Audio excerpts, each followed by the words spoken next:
എനിക്ക് എപ്പോഴും വരുന്നൊരു ചോദ്യമാണ്.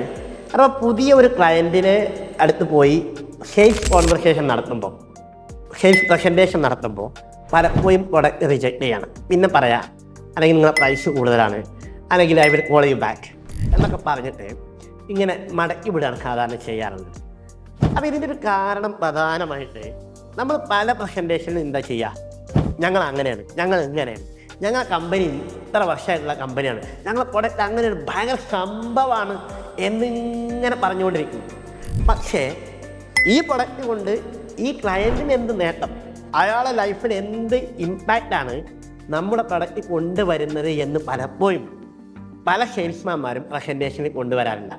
അപ്പോൾ ഈ നമ്മുടെ പ്രസൻറ്റേഷനിൽ എപ്പോഴും ഫോക്കസ് ചെയ്യേണ്ടത് നമ്മുടെ ഈ പ്രൊഡക്റ്റ് വാങ്ങിയാൽ നിങ്ങൾക്ക് എന്ത് കിട്ടുമെന്നാണ്.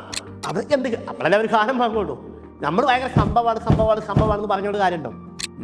അവർക്ക് എന്ത് കിട്ടും എന്ന ആംഗിളിൽ നമ്മൾ ഫോക്കസ് ചെയ്യുകയാണെങ്കിൽ നമ്മുടെ സെയിൽസ് ക്ലോസിംഗ് റേഷ്യോ നമുക്ക് അടിപൊളിയായിട്ട് കൂട്ടാം.